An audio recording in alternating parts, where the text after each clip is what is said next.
નમસ્કાર, મારું નામ છે આરજે કૃતાર્થ. આમ તો સવારમાં તમે મને સાંભળતા હોવ છો કારણ કે હું રેડિયો પર પણ આવતો હોઉં છું. પણ આજે તમે મને સાંભળી પણ રહ્યા છો અને જોઈ પણ રહ્યા છો. આજે સરસ મજાનો નવો શો છે કે જેમાં રોજ નવા ગેસ્ટને લઈને તમારા સુધી પહોંચતા હોઈએ છીએ. That is good morning Gujarat. આજનો જે વિષય છે એ નવો નથી, પણ જાણકારી એમાં રોજ કંઈક ને કંઈક નવી આવી રહી છે. આજે જે ગેસ્ટ આપણી સાથે ઉપસ્થિત છે એ 36 વર્ષથી એમાં એક્સપિરિયન્સ ધરાવે છે. Mister Kaushik Pandya, national cyber security scholar અને સાયબર સિક્યોરિટી એક્સપર્ટ. સર, મારો પહેલો પ્રશ્ન તમને આ વિષયમાં એ છે કે સાયબર સિક્યોરિટી જે છે, આની ચર્ચા જ્યારે જ્યારે આવતી હોય છે ત્યારે ઘણા બધા લોકોને એક હાર્ટબીટ સ્કીપ થઈ જતી હોય છે કે એ ચિંતાથી ભરાઈ જતા હોય છે. શું ખરેખર આ એટલો ગંભીર વિષય છે કે જેના પર ચિંતા કરવા જેવી છે, કે અમુક પોઈન્ટર્સ એવા છે કે જેનું ધ્યાન રાખીને આપણે આ જે સ્કેમસ્ટર્સ છે એનાથી બચી શકીએ છીએ? સો બંને વાત તમે જે કીધી એ બંને વાત રિલેવન્ટ છે. વિષય ખરેખર ગંભીર છે અને ખરેખર ધ્યાન માગી લેવો છે. દરેક વ્યક્તિએ પોતાની જાતને પોતાની આસપાસની ડિજિટલ ફોર્મેટ સાથે તમે જેટલું પણ કામ કરતા હો, ડિજિટલ ફોર્મેટમાં જેટલું પણ કામ કરતા હો, એમાં પોતાની જાતને એલર્ટ રાખવી જોઈએ, જેને કારણે એમને કોઈ પણ નુકસાન ન થાય. સાથે સાથે એ પણ એટલું જ અગત્યનું છે કે કોઈ પણ વ્યક્તિ ગમે તેટલી એલર્ટ રહે છતાં પણ આ પ્રકારના ક્યાંક ને ક્યાંક કોઈક પ્રકારના લૂપમાં આવી જવાની શક્યતાઓ ઘણી બધી રહે છે. એટલે બંને જ વિષય એટલા ઇમ્પોર્ટન્ટ છે. દરેક વ્યક્તિએ પોતાની જાતને વારે તહેવારે ખૂબ રેગ્યુલર ઇન્ટરવલ્સમાં અપડેટ રાખવી જોઈએ, જેને કારણે એ નવી સાયબર ફ્રોડની પદ્ધતિઓથી, સાયબર ક્રાઇમની પદ્ધતિઓથી એમને એ માહિતગાર રહે અને જેને કારણે એમને નુકસાન પહોંચતું ઓછું થાય અથવા તો શક્યતાઓ ઓછી થઈ જાય. આ મહત્વની વસ્તુ છે. જી કૌશિકભાઈ, આમ જોઈએ કે યુથ હોય કે પછી મોટા હોય, ડે ટુ ડે લાઈફની અંદર એવી કઈ જગ્યાએ છે કે જ્યાં પગ મૂક્યો તો ખાડામાં પડ્યા, એટલે એવી સાયબર થ્રેટ એવી ક્યાં ડે ટુ ડે લાઈફની અંદર લોકો એનો સામનો કરી રહ્યા છે? હિતાંશભાઈ, અત્યારે સૌથી મહત્વની વસ્તુ એ છે કે આપણે પોતાની જાતને એક ડેટા તરીકે રિપ્રેઝેન્ટ કરી નાખી છે. આપણે પોતે એક ડેટા થઈ ગયા છે અને જેટલા આપણે આપણી જાતને વધારે જુદા જુદા પ્લેટફોર્મ્સ ઉપર એક્સપોઝ કરીએ છીએ કે આપણી માહિતીઓ, જેને શુદ્ધ ગુજરાતીમાં કહું તો આપણી માહિતીઓ આપણે કોઈ પણ પ્રકારના જુદા જુદા ડિજિટલ પ્લેટફોર્મ પર વધુ મૂકતા જઈએ, એમાં આપણી જાતને આપણે વધુ વલ્નરેબલ અથવા તો વધારે એક્સપોઝ બનાવી દઈએ કે જેના કારણે આપણે આ પ્રકારના સાયબર ક્રાઇમ્સ અથવા સાયબર ફ્રોડ્સનો ભોગ બનીએ. એટલે આ યુવાનો વધારે પડતા આ લૂપમાં આવે છે. એનું કારણ એ છે કે સૌથી વધારે ડિજિટલ મીડિયા અને ડિજિટલ પ્લેટફોર્મ્સ ઉપરનું ઇન્ટરેક્શન્સ એમનું સૌથી વધારે છે. સિનિયર સિટીઝન્સ પણ આમાં આવે છે અને મહિલાઓ પણ આમાં આવે છે. એનું મુખ્ય કારણ એ છે કે એ લોકો પાસે એટલી લિટરસી નથી.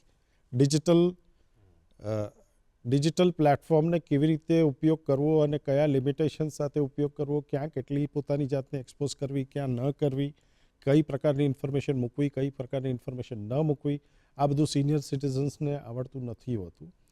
સાથે સાથે મહિલાઓને પણ આ વસ્તુઓમાં થોડાક ક્યાંક લિમિટેશન્સ હોય છે અને એના કારણે એ લોકો વધારે ભોગ બને છે. અને ત્રીજું સૌથી વધારે ભોગ બનનાર એક વર્ગ છે જે છે ટીનેજ, જે 8 વર્ષથી લઈને 13 વર્ષ સુધીના બાળકો, જે સૌથી વધારે આ સિનિયર સિટીઝન્સ જેમ ભોગ બને છે, આ પ્રકારના બાળકો, આ ઉંમરના બાળકો પણ આ સાયબર ફ્રોડનો સૌથી વધારે ભોગ બને છે.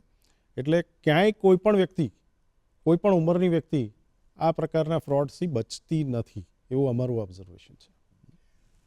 સર, હું સમય પણ નહીં કહું, હું તો જમાનો કહીશ હવે, કે એક જમાનો હતો કે જ્યારે જો ચોરને ચોરી કરવી હોય તો બહુ જ મહેનત કરવી પડતી. તમારા ઘરે આવે પાના પેચિયા લઈને ને હથોડી લઈને ને તાળું તોડે, બહુ જ મોટું જોખમ હતું કે કોઈ પકડી લેશે, જોઈ લેશે, કોઈ જાગી જશે. હવે તો ચોરને ચોરી કરવી હોય છે તો કશું જ નથી કરવાનું, તમને એક ફોન કરવાનો છે. કરેક્ટ. ખરેખર એક ફોનથી જે ફ્રોડ કરવામાં આવે છે એ એટલા સહેલા છે કે પછી આપણી સમજણમાં કોઈક ભૂલ છે કે જેનો ઉપયોગ કરીને આ સાયબર ફ્રોડસ્ટર્સ તમારા પૈસા પડાવી લે છે?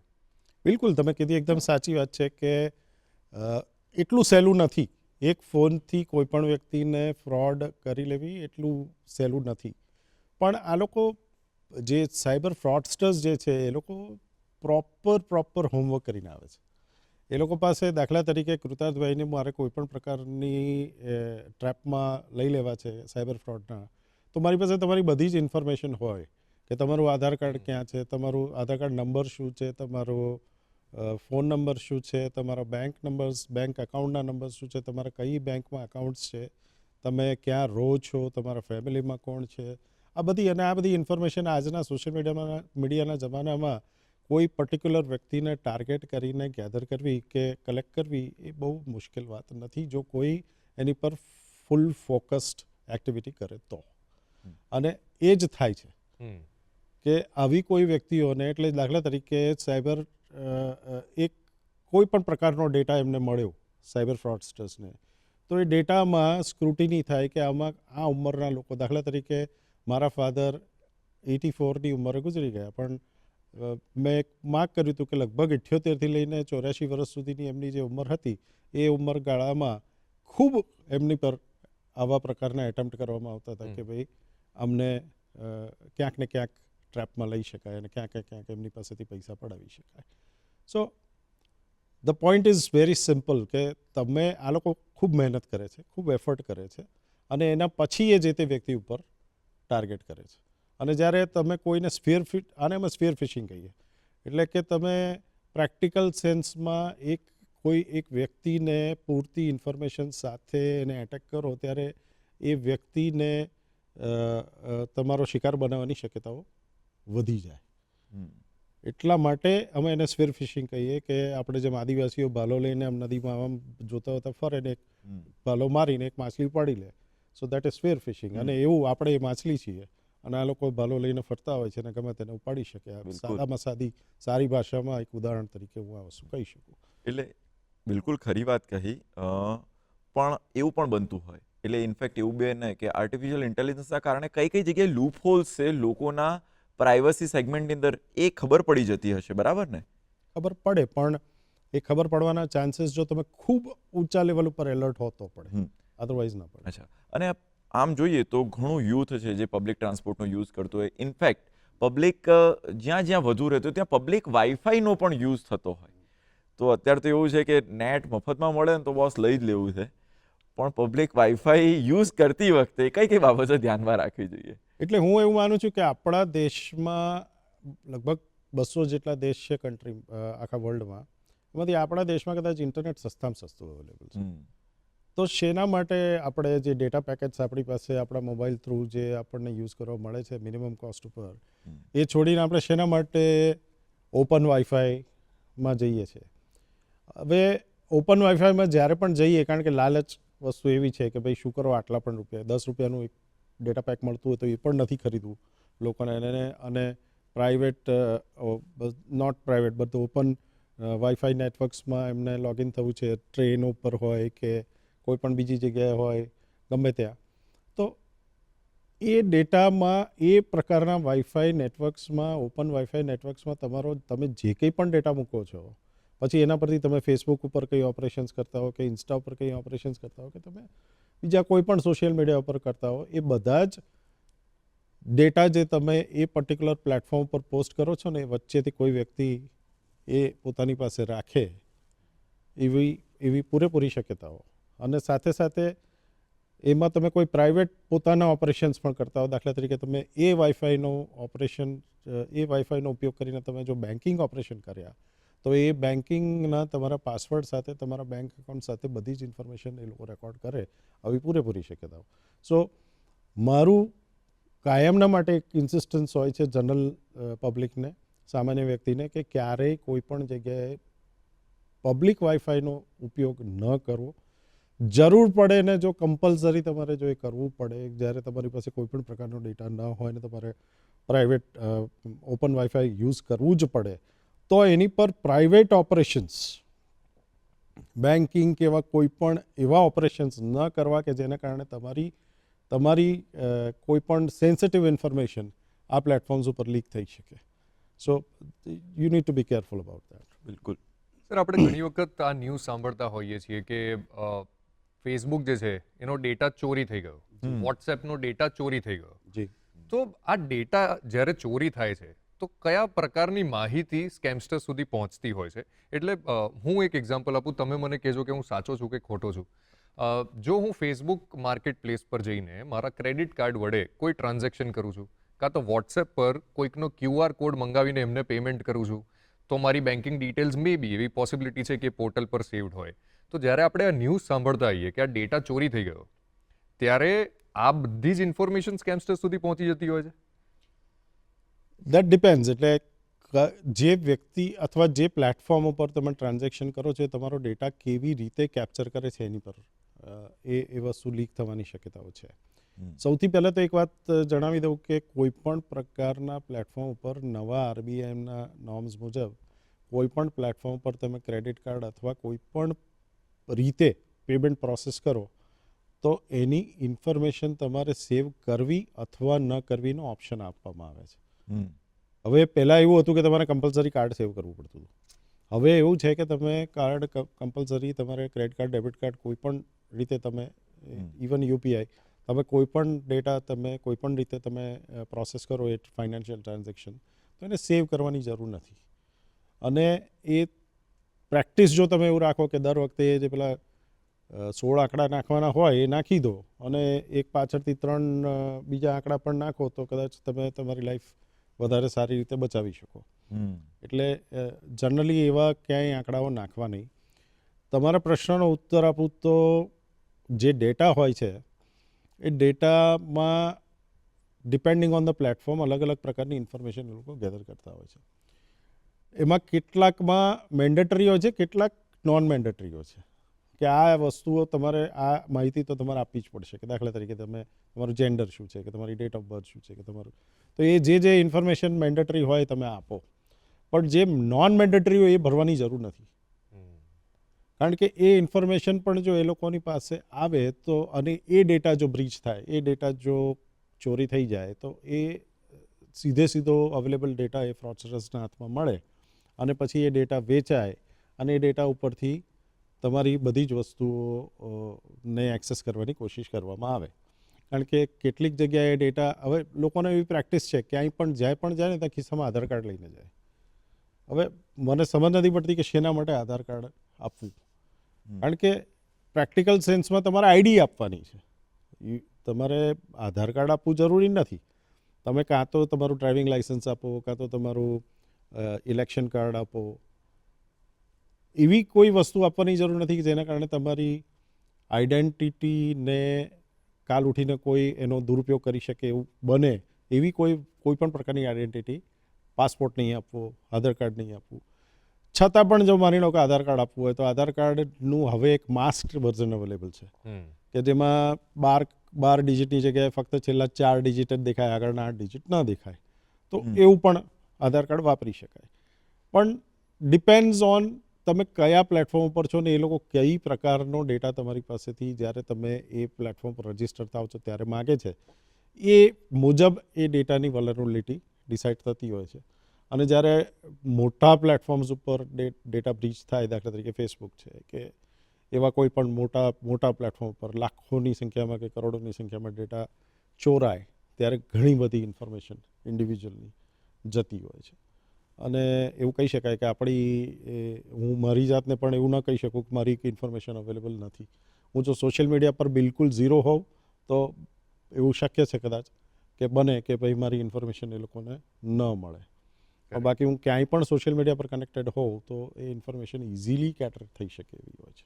બિલકુલ. મિત્રો, સાયબર સિક્યોરિટીની દુનિયાની અંદર આપણી જે સુરક્ષા માટેની જે જાણકારી મેળવવા માટેની ઉત્કંઠા છે એને જાગૃત રાખજો. અત્યારે સમય થયો છે એક બ્રેકનો. લઈશું એક નાનકડો વિરામ.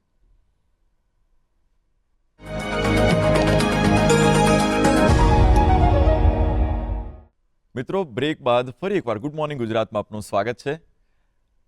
અત્યારે હવા, પાણી અને ખોરાક પછી અત્યારના સમયમાં જો સૌથી વધારે કોઈ આવશ્યકતા હોય ને તો એ છે મોબાઈલ, સ્ક્રીન, ઇન્ટરનેટ. પણ આ ઇન્ટરનેટની માયાજાળ એટલી વિશાળ છે જ્યાં કોઈ પણ તમારી ઉપર તરાપ મારવા માટે તૈયાર બેઠું છે. આ બધાની વચ્ચે સુરક્ષિત કઈ રીતના રહેવું, કઈ રીતના સેફટી રાખવી? તમે રોજ મોબાઈલનો ઉપયોગ કરો છો કે કોમ્પ્યુટરની અંદર લોગિન થાઓ છો મેલ આઈડી ઉપર, પરંતુ કોઈને કોઈ શિકારીની નજર તમારી ઉપર છે, એ ચાહે તમે બેંકના ટ્રાન્ઝેક્શન કરો કે પછી કોઈની સાથે ઓટીપી શેર કરવાનો અવસર આવે ત્યારે. આ બધી જ બાબતોમાં શું ધ્યાનમાં રાખવું? આવો જોઈએ તેના ઉપર એક ખાસ રિપોર્ટ. ઇન્ટરનેટનો ઉપયોગ દિવસે ને દિવસે વધી રહ્યો છે, ત્યારે ઓનલાઈન પ્રાઇવસી અને સિક્યુરિટી જાળવવી એટલી જ મહત્વપૂર્ણ બની જાય છે.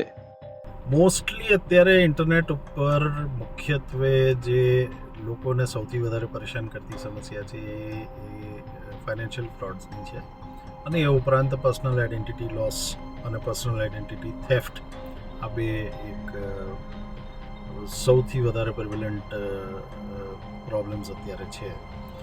ફાઇનાન્શિયલ ફ્રોડ્સ માટે સૌથી મહત્ત્વની વસ્તુ એ છે કે જે કંઈ પણ ટ્રાન્ઝેક્શન આપ કરો એ સિક્યોર બ્રાઉઝરથી કરો. આપનો ઓટીપી કોઈની સાથે શેર ન કરો. જે સ્પેસિફિક લિંક આપેલી હોય તે લિંકથી જ પ્રયત્ન કરી અને તે લિંકથી જ પ્રયત્ન કરીને નહીં, તે લિંકથી જ એક્ઝિક્યુશન કરો. કોઈ પણ બ્રાઉઝરમાં ખોલીને જૂની લિંકને ફરીથી એક્ટિવેટ કરીને ટ્રાન્ઝેક્શન ન કરો. નવેસરથી લિંક ટાઈપ કરીને બેંકની અથવા તમારી જે તે ફાઇનાન્શિયલ સંસ્થા હોય તેની સાઇટ ઉપર જવાનો આગ્રહ રાખો. અને તે ઉપરાંત જો તમને કોઈ પણ પ્રકારના પ્રશ્નો થાય આવા ફાઇનાન્શિયલ ફ્રોડને લગતા, ચાહે એ 10 રૂપિયાની અમાઉન્ટ હોય કે લાખ રૂપિયાની અમાઉન્ટ હોય, એના માટે તાત્કાલિક એક્શન લઈ અને સરકારે જે બે રસ્તા એ કમ્પ્લેન લોન્ચ કરવા માટે આપેલા છે, એક તો સાયબર સિક્યુરિટીનું જે પોર્ટલ છે જે cybercrime.gov.in અને જે બીજો એક ટોલ ફ્રી નંબર છે 1930, આ બંને ઉપર તાત્કાલિક ધોરણે એ કમ્પ્લેન રજીસ્ટર કરવી જોઈએ. ઓનલાઈન સુરક્ષા બાબતે લોકોને જાગૃત કરવા માટે 6 ફેબ્રુઆરીને સુરક્ષિત ઇન્ટરનેટ દિવસ તરીકે ઉજવવામાં આવે છે. તો આપણે સેફ ઇન્ટરનેટ વાપરવા શું કરવું જોઈએ તે જાણીએ. સેફર ઇન્ટરનેટની જે વ્યાખ્યા છે એમાં સૌથી પહેલી જરૂરિયાત આવે છે કે તમે તમારું કમ્પ્યુટર કે જે કંઈ પણ ડિવાઇસ યુઝ કરતા હો તે ડિવાઇસને સેફ રાખવું જરૂરી છે. એટલે કે તે ડિવાઇસનું એન્ટીવાયરસ અપડેટેડ હોવું જોઈએ. તે ડિવાઇસના જે કંઈ પણ બ્રાઉઝરમાં ઇન્ટરનેટનું સર્ફિંગ કરતા હો તે પણ અપડેટેડ હોવું જરૂરી છે. કારણ કે એ અપડેટેડ ન હોય તો નવી જે સિક્યોરિટી અપડેટ્સ આવે એ સિક્યોરિટી અપડેટ્સ એમાં ઇન્સ્ટોલ ન થાય, અને ન થાય તો કોઈ પણ પ્રકારના માલવેર આપના ડિવાઇસમાં ઘૂસી શકે એવી શક્યતાઓ રહેતી હોય છે. સેફ ઇન્ટરનેટથી ડિજિટલ દુનિયાને વધુ સુરક્ષિત અને સારી બનાવી શકાય, જ્યાં દરેક વ્યક્તિ ટેકનોલોજીનો જવાબદારીપૂર્વક, સન્માનપૂર્વક અને સર્જનાત્મક રીતે ઉપયોગ કરી શકે. ઇન્ટરનેટે દેશો વચ્ચેનું અંતર તો ઘટાડ્યું, પણ પરિવાર વચ્ચે અંતર વધારી દીધું એ તો જુદો જ પ્રશ્ન છે.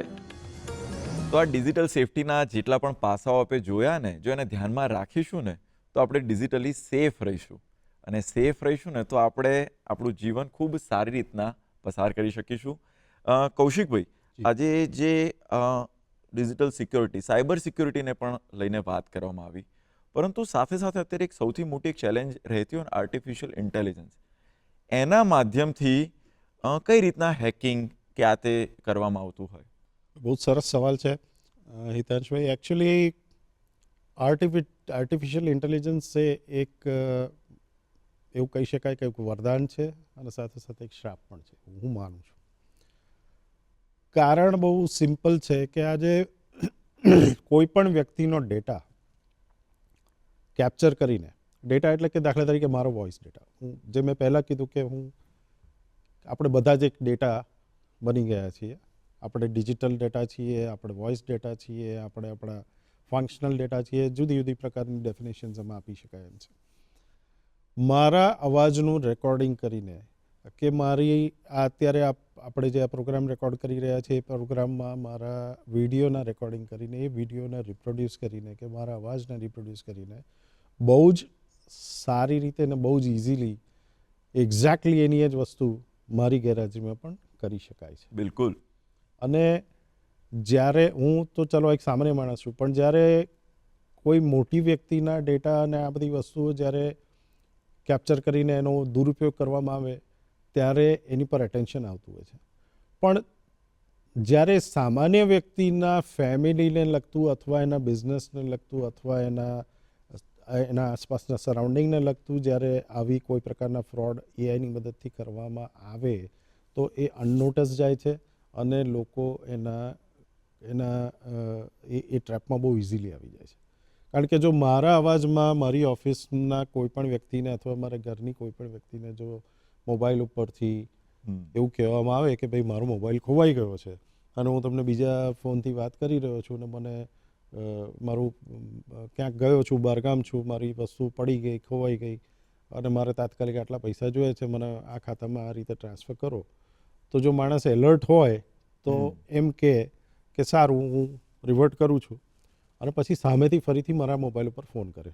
આ this is a way out. આ સાથે સાથે વે આઉટ પણ સમજાવી રહ્યો છું કે કોઈ પણ પ્રકારના આવા એઆઈની મદદથી જો કોઈ પણ જે આજકાલ હવે છાશવારે બનશે અને બહુ જ ફ્રીક્વન્સી વધતી જશે, અત્યારે પણ થઈ રહ્યું છે અને ખૂબ ઝડપથી આ ફ્રીક્વન્સી વધતી જઈ રહી છે, એને અવોઇડ કરવાનો સૌથી સરળ ઉપાય એ છે કે પ્રશ્ન પૂછો.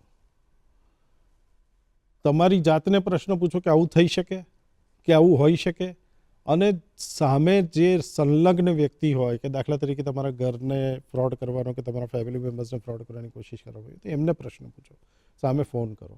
જે વ્યક્તિ તમારી સાથે વાત કરતી હોય એને તમે 2-4 સવાલો એવા પૂછો કે જેના કારણે એ જો ખરેખર ઇનસાઇડર હશે ને તો જ એ સમજશે, નહીં તો એ નહીં સમજી શકે. અને એવા કેસમાં એને એ તાત્કાલિક ક્યાંક ને ક્યાંક ટ્રેપમાં આવશે, એ માણસ ફસાશે અને ફસાશે તો તમારી ફસાવાની શક્યતા ઓછી થશે.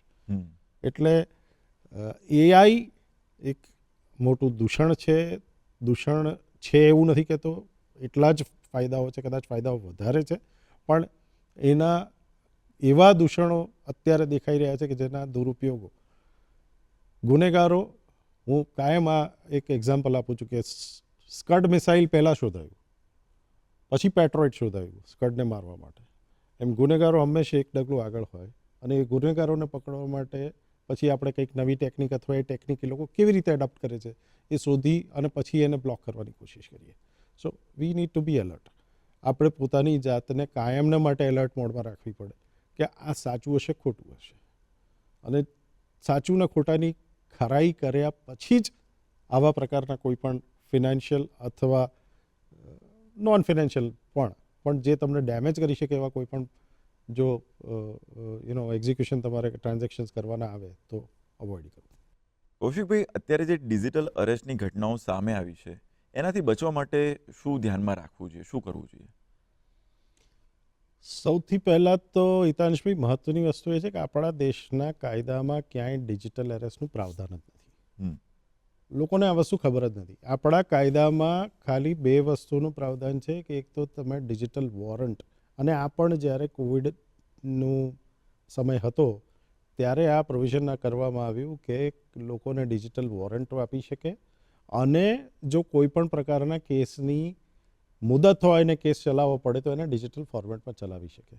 બાકી ડિજિટલ એરેસ્ટ જેવી કોઈ વસ્તુ આપણા દેશના કાયદામાં ક્યાંય છે નહીં અને લગભગ આખા વર્લ્ડમાં કોઈ જગ્યાએ નથી. એટલે લોકો જે ડરી જાય છે, આ આખી પ્રોસેસમાં સૌથી વધારે તકલીફવાળું જે કામ છે એ છે કે લોકો ડરી જાય છે એના કારણે લોકો એક એવા પ્રકારના ફોબિયામાં આવી જાય છે કે જેને કારણે એ સામેવાળી વ્યક્તિની બધી વાતો માનવામાં પડે છે. કેવી રીતે થાય છે, શું થાય છે, એ બહુ લાંબો વિષય છે એટલે આપણે એ ચર્ચામાં અત્યારે નથી પડતા. પણ મુખ્ય કારણ આ છે કે લોકોને સમજ જ નથી કે ડિજિટલ એરેસ્ટ જેવી કોઈ ઘટના કે જેવું કોઈ પ્રોવિઝન આપણા દેશના કાયદામાં છે જ નહીં. બિલકુલ જી. એટલે આટલું ધ્યાન રાખશો અને એના માટે જ્યારે પણ કોઈ આવો ફોન આવે અને કોઈ આ ફોન એવા આવે છે, 30 સેકન્ડ વધારે લઈ લઉં તો રેકોર્ડેડ ફોન આવે છે અને તમને 9 કે 0 દબાવવાનું કહેવામાં આવે છે, ઇન્ટરનેશનલ નંબરો ઉપરથી ફોન આવે છે, તો આવા કોઈ ફોન ઉઠાવવા નહીં. ભૂલથી ઉપડી જાય તો કાપી નાખો. બિલકુલ. વાત કરવાના લાલચમાં કે શું થઈ રહ્યું છે શું નહીં એ વસ્તુમાં પડવું નહીં, તો કદાચ બચી શકાશે. જી કૌશિકભાઈ, આજે આપે ખૂબ ઇન્ટરેસ્ટિંગ અને બધાને જાણકારી મળે એવી બાબતો શેર કરી. આજે આપે દૂરદર્શનના સ્ટુડિયોમાં એ બદલ ખૂબ ખૂબ આભાર આપનો. આપનો આભાર. જી.